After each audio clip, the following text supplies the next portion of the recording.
ambiance, quelle ambiance. Bonsoir Thierry, bonsoir à tous. Bonsoir, Bizot. Eh ben, on va attaquer tout de suite avec la politique française. Quand Robert Bourgi raconte comment il a voulu niquer François Fillon, Robert Bourgi, c'est l'homme d'affaires donc, qui a offert des costumes à François Fillon et qui se vante aujourd'hui avec une poésie qui lui est propre d'avoir voulu niquer Fillon. Et ça, j'avoue, il faut vraiment être très, très motivé. Quand tu vois comment il s'épile les sourcils, j'ai pas très envie de savoir comment il se fait le maillot. Prenez l'image et puis on y va. Et cette affaire ressurgit parce que BFM TV a diffusé donc un grand documentaire s'intitulant « Qui a tué Fillon ?» Ils ont fait une très belle audience d'ailleurs. Il y avait de nombreux témoignages de gens qui l'ont bien connu. Et comme on voit ici, on ressort surtout avec une autre question. Mais qui a tué le chirurgien esthétique de Rachida Dati ?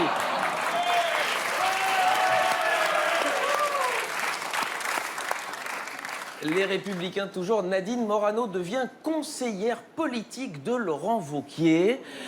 Alors d'abord, je me suis dit, c'est peut-être un coup de Bourgi pour niquer Wauquiez. Et puis j'ai réfléchi, en fait, c'est malin, c'est malin. Quand tu veux paraître extrêmement intelligent, entoure-toi de gens qui ont l'air beaucoup moins futés que toi.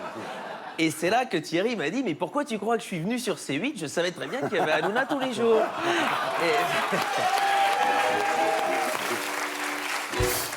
Politique toujours. Municipal, le Front National a pris une décision, c'est fini les listes avec un centenaire, un clochard et un mort. Là, le message est clair, c'est fini les listes avec Jean-Marie Le Pen.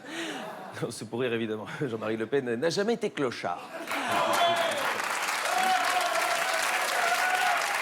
À gauche, la mairie de Paris a financé une étude à 220 000 € pour dire que Paris était sale. Alors imaginez le prix s'il avait fallu démontrer que Paris était propre.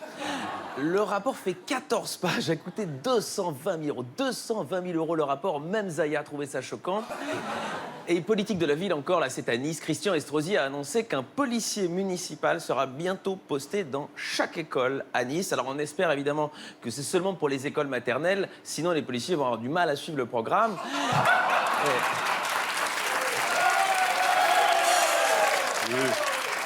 C'est gratuit mais c'est rigolo. International.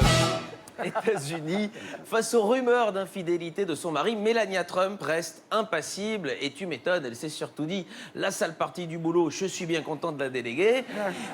Et en plus, elle connaît un peu les penchants sexuels de Trump. Donc oui, savoir qu'on s'est fait tromper, ça fait mal. Mais savoir que la maîtresse s'est probablement fait faire pipi dessus, ça console un petit peu. Oui, il y a de la poésie un peu aussi.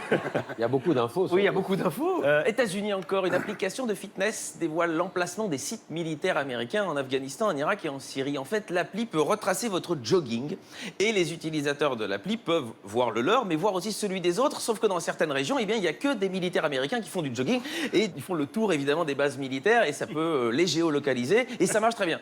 Par exemple, moi j'ai tapé Hervé Weinstein et on voit ici, hop, on va retrouver le tracé de son petit footing new-yorkais.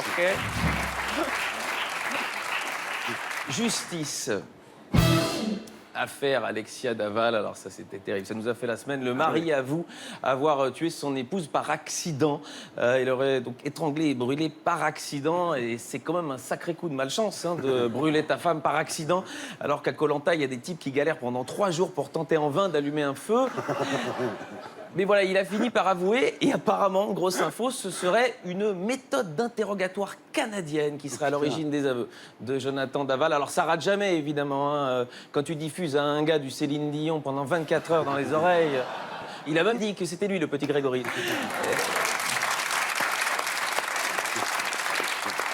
Société. Violence sexuelle, une association d'aide aux victimes a été submergée par les appels, a été contrainte de fermer son accueil téléphonique. Et ça, c'est un peu le problème. Les gonzesses au téléphone, ça cause. Non, non, c'est très bien. C'était la blague sexiste de la semaine. J'ai droit à une. Thierry m'a dit une. Économie. Un smicard doit travailler 2,6 millions d'années pour gagner la fortune du Français le plus riche. C'est l'Observatoire des inégalités qui a calculé combien de temps un employé au SMIC devrait travailler pour posséder la même fortune que Bernard Arnault. Et c'est donc 2,6 millions d'années. Ben voilà, comme ça on le sait.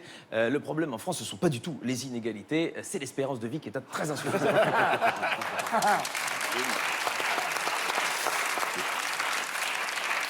People, info surprenante à Roubaix, Dieudonné se fait passer pour une entreprise de cosmétiques pour pouvoir louer 2 salles. Et c'est cohérent de la cosmétique pour Dieudonné, ça fait quand même 15 ans qu'il maquille des propos antisémites en one-man show. Sport.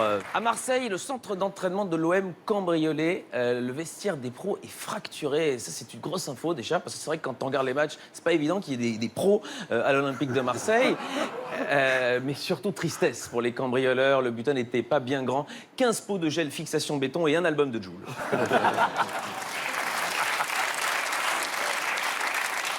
Allez, les brèves. Un avion rempli de plombiers contraint de faire demi-tour à cause d'un problème de toilette. Alors, je vous livre l'info comme elle est là, et c'est vrai qu'elle commence un peu comme le pitch d'un excellent film porno, hein, un avion rempli de plombiers, et qu'elle se termine comme le pitch d'un très mauvais film porno à cause d'un problème de toilette. Orne, un handicapé condamné pour avoir agressé un autre handicapé. Alors ça, partout ailleurs, on appelle ça un clash de rappeurs.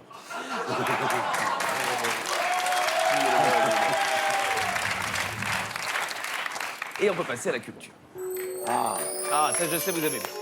Chaque semaine, je propose une petite visite culturelle à tout le monde. Et cette semaine, c'est une star, David Lachapelle, évidemment, star de la photographie, qui expose en Belgique, c'est tout près de la frontière française, c'est aux Beaux-Arts de Mons, le BAM, jusque fin février, expo intitulée « Après le déluge », où on peut notamment voir cette photo-ci, hein, qui pourrait être titrée « Naissance chez les zadistes ». Et ne me demandez pas pourquoi la maman est habillée comme au carnaval de Rio, je n'en sais rien. Autre œuvre intéressante qu'on peut y voir, c'est une pompe à essence comme ça au milieu d'une forêt, c'est très très joli. Hein. Ici, on est dans un cauchemar de Nicolas Hulot, qu'on peut opposer à une autre photo, hein, où ici on est plutôt dans un rêve de Dominique Strauss-Kahn.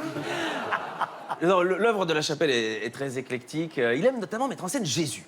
Alors, quand on s'appelle Lachapelle, c'est cohérent.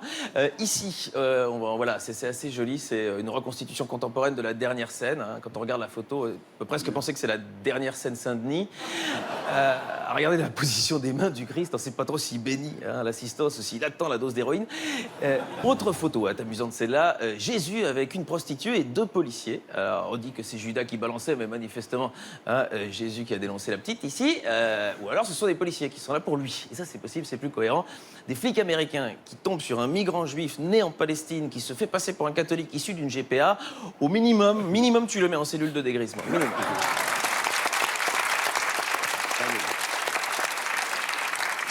Et si c'est une star, Lachapelle, c'est parce qu'il photographiait les stars. Il a fait Madonna, David Bowie ou Michael Jackson. Ici, on va le voir. Ici, il est en ange.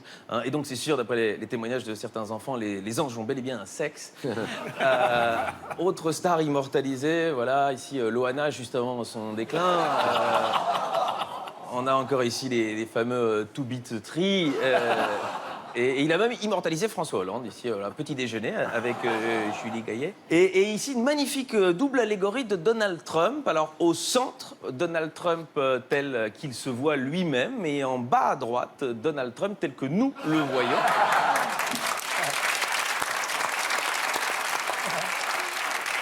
Et pour terminer, parce que David Lachapelle est parfois dans l'actu sans trop le savoir, une œuvre magnifique intitulée « Boucaquet chez Lactalis ». Allez, voilà, allez au BAM de Mons jusqu'au 25 février voir l'exposition. Vachement bien, bravo. L'art, c'est comme la politique, c'est pas parce qu'on n'y comprend rien qu'on peut pas en parler. Bravo. C'était Alex Vizorek qu'on retrouve ici la semaine prochaine sur scène à Paris et en tournée dans toute la France.